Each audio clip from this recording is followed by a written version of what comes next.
resolver el problema de corto plazo, pero con medidas de largo plazo. Con efectos de largo plazo. Con efectos de largo plazo. Porque coge Grecia. A Grecia, tú tienes que darle lo que hablamos otra vez.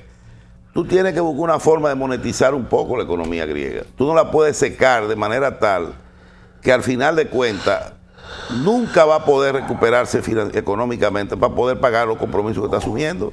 Entonces, una forma es buscar, hay que negociar otra vez si es necesario. Tú no puedes forzar a Grecia. A Grecia hay que ponerla a pagar intereses por 5 años y no capital. Y después de 5 años, darle un plazo de 20 años más para que, ¿para qué? Para que entonces parte del dinero que está utilizando hoy en el pago de esa deuda monstruosa que tiene, puede inyectarlo. Ahora, claro, bajo ciertas condiciones. Primero, no llenando la administración pública de botella y de personal como la llenó, que por eso le están pidiendo que han tenido que votar más de 150,000 personas. Y tiene que quitar ahora en este mes 25,000. Y hay una huelga general hoy en Grecia. De los despedidos. No, una huelga, una paralización 24. Bueno, Están despedidos todos. tanto despedido. Entonces tú a Grecia, ahora tú le tienes que decir, no, pero espérese, usted no me va a hacer con ese dinero lo que usted le dé la gana. No. Ciertas condiciones de mover la economía. ¿Cómo? Bueno, invirtiendo esos recursos, obras, apoyar financiamiento, lo que sea. No para crear un monstruo público que te va a comer todo el dinero, que es lo que ha pasado con muchos de esos países. Lo mismo hacer con Portugal. Portugal, mire, vamos a hacer con usted lo mismo. Mire, usted va a tener 5 años de gracia para pagar intereses. Y después el capital, eso no más lo pueden hacer eurobonos. Sí, pero si eso también tienen que participar muchos bancos, porque ahí viene el problema del fondo. El fondo dice, los bancos no tienen que capitalizarse para eso, porque no aguantarían, ¿no?, el no pago de capital por 5 años. O sea, eso podría afectar la solidez de la banca también. Entonces, ¿de dónde tú vas a sacar esa suma de dinero? Yo no sé. ¿Cuánto tienen? 400, 500 mil millones de euros. ¿Es lo que tienen disponible para eso? No sé. Pero buscar soluciones que de alguna manera le den un respiro, quizá no 5 años, quizá 3, quizá no tanto, pero peor es un default. Para los bancos peor es un default de Grecia. Ahí se van a ir muchos bancos y ahí le va a costar eso, al mundo le va a costar, porque esos 2 bancos de Francia, eso le va a costar al gobierno francés sangre y sudor. Pues no lo puede dejar caer, son los 2 bancos más grandes que tiene Francia. Y está metido, eso le va a costar un dineral. Entonces estamos buscando una situación. Es buscar una solución que resulte. Pero el eurobono es un dineral. Yo creo que permite por lo menos una salida, pero no se toma la decisión. Es lo que te digo, es problema de decisión. Y gran parte de ese problema que nosotros no prevemos hacia el futuro, como he hablado aquí. Decisión, cómo llegar ahora mismo aquí a un consenso en muchas cosas que no hay consenso. Aquí nadie se pone de acuerdo en nada, porque los mismos sectores privados, llámese el sector empresarial o el sector cualquiera que sea o comercial, tienen diferentes criterios. Ellos mismos no se... Entonces, ¿cómo tú te vas a enfrentar al gobierno o reunirte con el gobierno si tú no tienes un criterio de lo que quieres hacer? Porque es muy bonito hablar que reforma integral, reforma fiscal integral. Sí, estamos todos de acuerdo con eso. Sí, pero espérate. Eso es sentarse y analizar qué es lo que... Porque es muy bonito estar ofreciendo... Ahora te ofrecen de todo. No. Eso es sentarse y ver qué significa una reforma fiscal integral. Y eso viene acompañado con una serie de cosas, como revisar todo lo que es subsidio y exenciones fiscales. Hay que revisarlas, porque muchas de ellas no dan ninguna, otras sí son muy buenas, y quizá hay que crear otras que no existen para incentivar al exportador, al productor. Pero es un proceso complicado, no es tan simple como decir tal cosa, requiere un consenso. Y el problema aquí es que a nivel político, muchas veces ese consenso no se materializa. Esa es la parte que... Bueno, en el caso de aquí... digo, aterrizando. Sí, en el caso aterrizando aquí, porque... Aterrizando aquí, los problemas dominicanos de todas maneras son dramáticos hoy en la medida, el drama internacional puede abatirse sobre el país, pero son más manejables. O sea, las deficiencias presupuestarias que hay aquí en definitiva se compensan con endeudamiento, con el acuerdo con el fondo, y se sigue viviendo. Pero no hay un déficit como el de Grecia. No hay una situación como la de Grecia, ni nada que se parezca.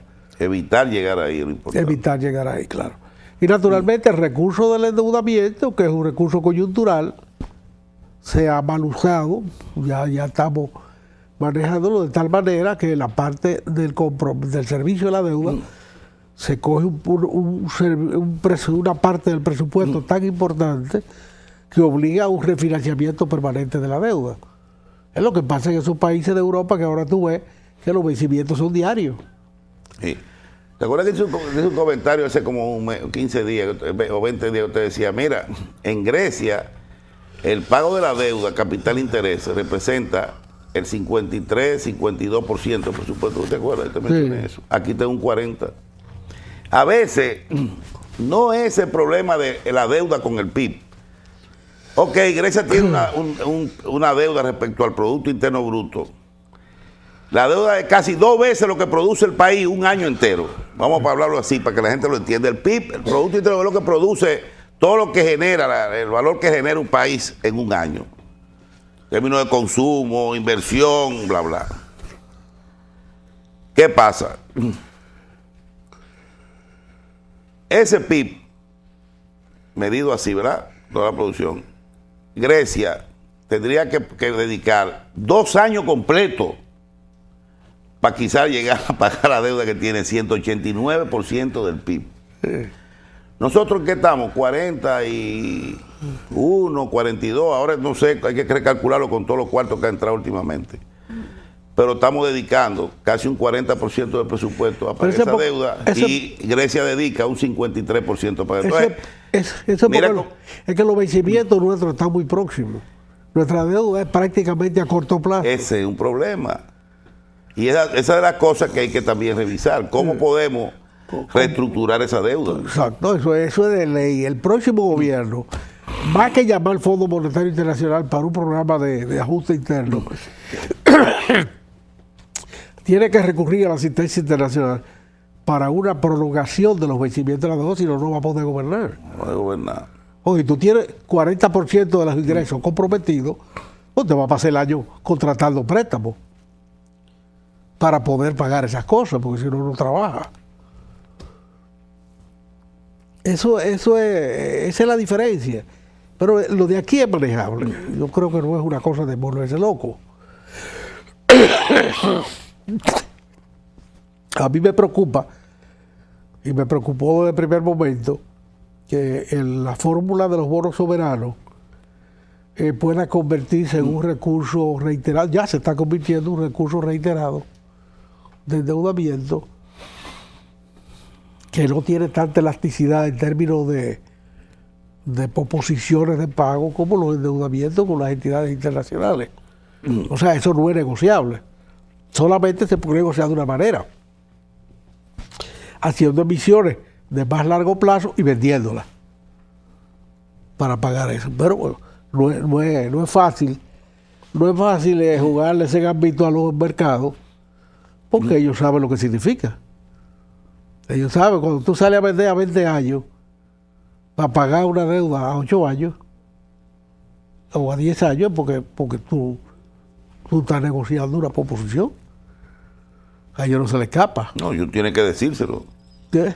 Pero es una alternativa. Al final, mucha de esa deuda bilateral que estamos asumiendo nosotros, con tasas muy altas y compromisos costos financieros muy altos, que no se ven en la tasa, están ocultos detrás de la tasa. Cuando tú vienes a ver, te hablan de una tasa de 4, un 3, más LIBOR, sobre el LIBOR, y te enredan con ello. Después al final, en los párrafos finales, te dice, bueno, mira, hay unos costos de administración, de supervisión, y cuando tú vienes a tirar los números, tú estás pagando fácilmente 12, 13 y 14% de tasa de interés. Sí. El bono es más transparente. Y como te digo, claro, un bono. Tiene que... Bueno, tú podrás decir, me declaro en default con Venezuela o con Brasil. Pero las repercusiones de eso, como los mercados están tan ya amarrados, eso te cierra el crédito al país automáticamente. Porque tanto Brasil como Venezuela van a decir, no van a pagar, cero crédito. Llaman a sus agentes allá en Estados Unidos y no hay un chele que entre aquí de financiamiento para nada.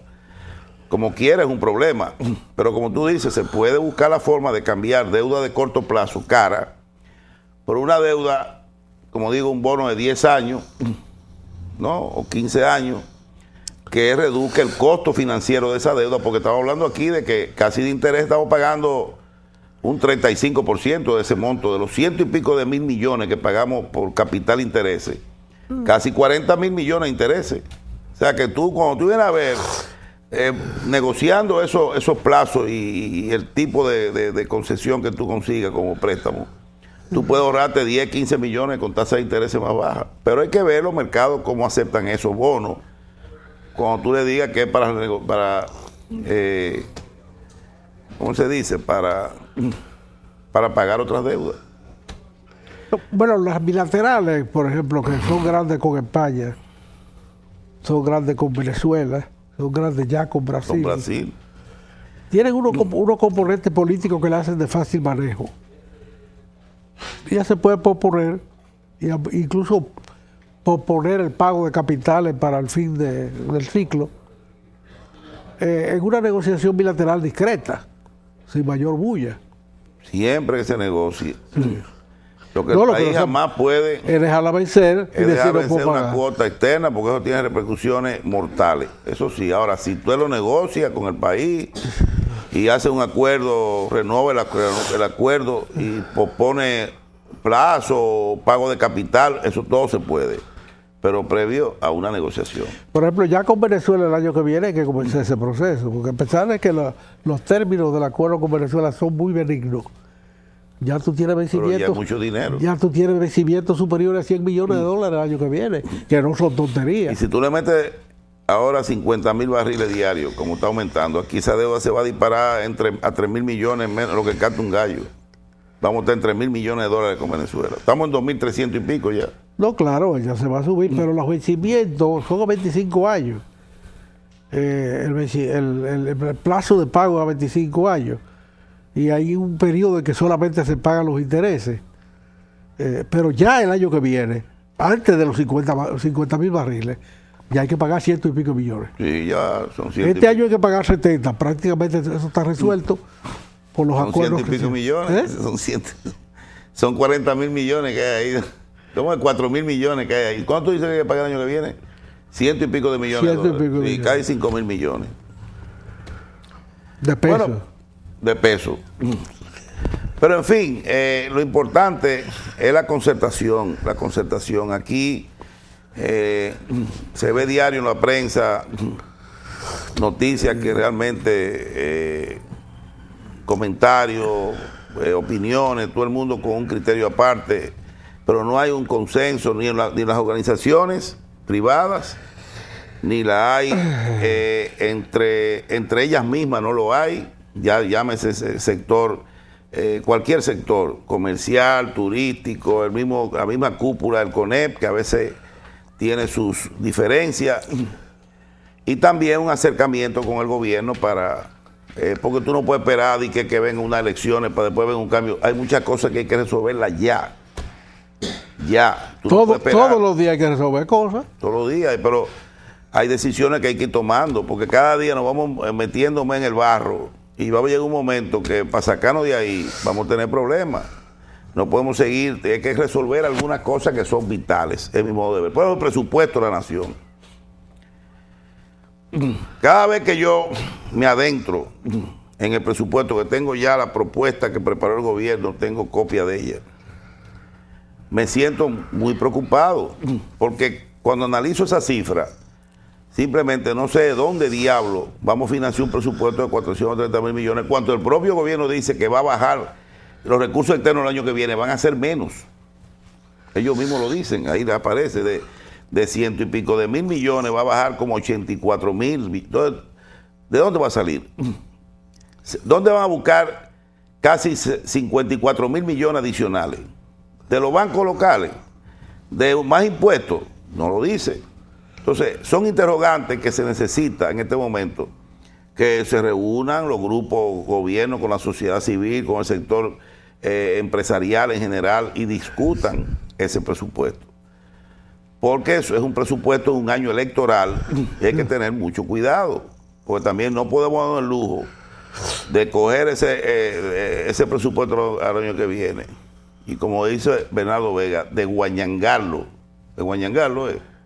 Oye, eso es muy peligroso, no estamos en condiciones de eso ya. Que se hizo hace, no importa, ya olvidémonos pasado, las condiciones eran otras. Estamos hablando de una crisis mundial, una crisis financiera mundial. No, y además, no es verdad que no pasó nada antes. Siempre pasó. No, y tuvo su consecuencia. Pero ven acá. Entonces, ahora hacer eso sería casi criminal y suicida para la economía. Entonces, esos son aspectos que yo creo que hay que analizarlo. Pero aquí se habla de eso y tú ves, yo no he oído muchas cosas sobre eso, una gente opinando que el presupuesto, que ha dicho que eso es inflacionario, que es deficitario, porque el mismo gobierno habla de que el déficit en ese presupuesto que propuso es de 50,000 millones. Pero el programa con el fondo, que llega hasta el 2012, el año que viene, supuestamente el programa, yo lo tengo ahí siempre al lado mío porque lo consulto. Este año el déficit eran 33, 1.6% del PIB. Pero el año que viene, 0.6, que es el último año del acuerdo. Se suponía que iba a ir bajando, ¿verdad? De 2, 1.6. El año que viene es 0.6 o algo así. 0.6 del PIB, ¿cuánto es? 15,000 millones, 17,000 millones. Entonces, ¿cómo yo entiendo? Ahora, si mañana el gobierno me dice que está en Washington, que el fondo le aprobó una extensión de eso, subió esa meta a 50,000 millones, yo lo entiendo. Y me vuelve y me dice, miren, el fondo le va a suplir tantos recursos al gobierno el año que viene para cubrir esa brecha. Ya, estamos todos tranquilos. Están en Washington ahora, por supuesto, obviamente. Tengo entendido que están allá el equipo económico. Entonces, esas son de las cosas que hay que discutir y ver qué es lo que se va a negociar, cuáles son las alternativas, y está la expectativa, pero es un tema que amerita la atención de todos los sectores. Y tú no ves aquí la prensa es... yo me reí mucho hoy con una declaración que vi del Cabo, cuando hablamos ayer, del Cabo, que acusaron de la telenovela esa que lo presentaron ahí, la policía, que dice, yo soy inocente, estos tipos me han caído a palo, es palo que me han dado por todos los sitios para que me declaren culpable. Yo me imagino que le han dado mucho palo. Pero señores, es que yo te digo, dentro de un momento vamos a concluir.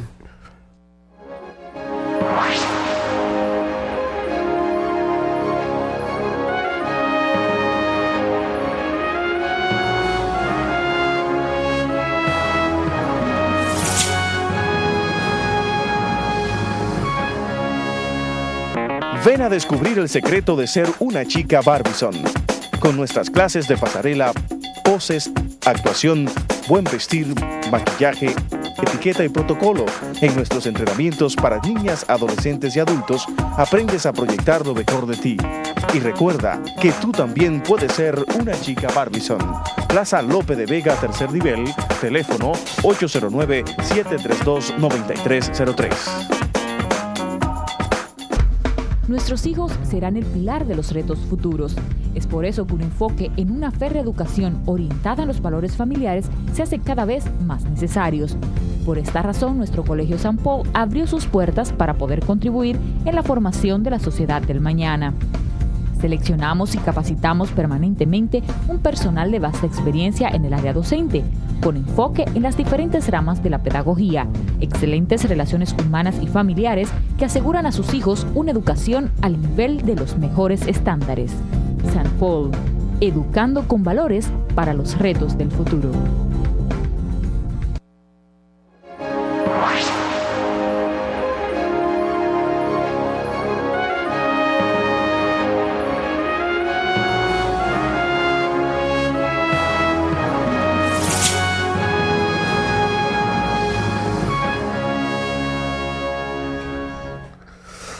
aquí los mercados internos siguen convulsionados con sus dramas de proteccionismo y de sobreproducción.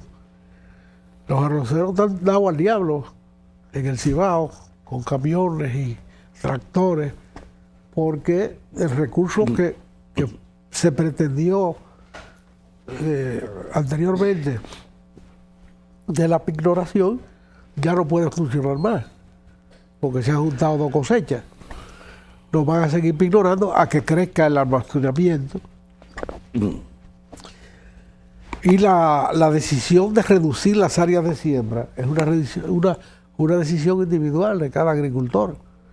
Entonces el Estado no puede salir en la situación política dominicana y decirle, mire señor, usted no va a sembrar este año. Él tiene que convencerse de que le resulta sembrar más otra cosa. No tiene capital para eso. El arrocero no tiene capital ahora mismo para hacer una transformación de esos predios. Tendría que tener un plan, que el gobierno haga un plan con la Secretaría de Agricultura para por lo menos asistirlo. Porque tecnológicamente hablando, tú tienes que, si tú vas a cambiar un cultivo, tú tienes que conocer el cultivo, las características del cultivo, si vas a sembrar o va a usar otro tipo de grano, la semilla, la variedad de... la asistencia técnica, es todo un plan que el ministerio, porque para eso hay 13, ¿cuándo tiene el Ministerio de Agricultura? Son 14,000 personas que tiene en la nómina, entonces para eso es para asistir al productor. Entonces ese cambio implica eso. Cierto. Y financiamiento. Pero hay sitios donde se llegó al arroz desde el guineo, de manera que volver al guineo en tierras que antes fueron de guineo, particularmente en la línea noroeste, que ahí no se sembraba arroz. Pero ahí no hay mucho arroz. Hay arroz. El grueso está... Sí, algunos pueden cambiar, pero recuérdate que las zonas arroceras son zonas de mucho... Digo, la de secano quizá, pero zonas así de mucha agua que se produce arroz bajo con riego. O sea, son zonas que no aguantan, se pudre. La productividad baja mucho cuando son tubérculos, ese tipo de cosas, incluyendo guineo. Es decir, área más seca. El guineo necesita un área, claro, más seca que el arroz. Sí. Pero yo no creo que sea difícil suspender el riego. Una parte se puede. O reducir el riego, eso no debe ser difícil. Lo otro sí es difícil, aumentar el riego donde no hay. Pero reducir el riego... Pero, sí, no, lo que pasa es que todo el Bajo Yuna, por ejemplo, que es donde está el grueso de la producción, se inunda con la crecida. O sea, todas esas zonas arroceras que están ahí, cuando hay crecida del río Camus y del Yaque, eso se inunda. Imagínate, aunque tú no riegues, aunque cierres los sistemas de riego, habría que ver cómo se resuelve el problema del control de las aguas en el río. Ahí sí se podría hacer. Pero esa tierra, hablemos de la línea noroeste, como tú dijiste, quizá hay muchas tierras arroceras que se puedan cambiar su... Ahora, para que sembrar guineo, tú necesitas capital. Y esos arroceros están quebrados todos, no tienen un chele. Necesitan asistencia, necesitan de todo. Y hay que pensar, señores, que son 250,000 de gente que vive del arroz. El impacto que eso va a tener en un país que ya ha generado un desempleo que es... No, pero es cambiar de siembra, simplemente. No es tampoco que tirarlo a la calle. Eso ni pensarlo. Gente que está produciendo debe seguir produciendo. Ahora, naturalmente, esa transformación cuesta un dinero que hay que buscarlo de algún lado. Sí, no, hay que buscarlo. Es posible y es factible hacerlo, no solamente con el guineo, hay otros cultivos con los cuales también tú puedes defenderte. Porque la idea de exportar excedente con pérdida para el Estado no es buena. Eso se hace nada más en un caso de emergencia. Cuando, como tú dices, se te da una sobreproducción. O sea, tú nunca vas a ser un exportador confiable de arroz. No. Un exportador confiable es aquel que sacrifique el consumo para mantener el cliente en el exterior satisfecho. Si tú le fallas a un cliente en el exterior una sola vez, se busca otro país inmediatamente. Eso es típico. Entonces, el arroz es un cultivo que tú lo puedes exportar nada más en una coyuntura. Mira, tengo aquí, me sobraron o tengo un exceso tanto, déjame sacarlo. Yo hago una negociación, el gobierno me respalda, que fue lo que hizo ahora y lo ha hecho en el pasado también, y exporto una cantidad, saco ese excedente. Pero eso es un año. Sí, pero además con los costos de producción local, Es absurdo. Claro, porque tiene que cubrir el gobierno. Es absurdo pensar en portar arroz perdiendo dinero. No puede. No puede. Eso es un año coyuntural que haya una sobreproducción. Y tú la sacas del mercado y la envías y la vendes con una pérdida. Esa pérdida el Estado participa en ella, o sea, cubre parte de eso, o la cubre toda, que es lo que se ha hecho. No, pero ya se hizo y ahí está enganchada la Secretaría de Agricultura con casi 300 millones de pesos. Sí, bueno, que se lo busque porque eso fue un acuerdo. Sí. Eso fue, si Agricultura lo hizo, está bien, fue un acuerdo, hay que pagar su dinero. ¿Quién se lo va a pagar? El gobierno. Ah, bueno. El gobierno. Es necesario. Pues, Israel, con eso no se puede jugar. Es una realidad.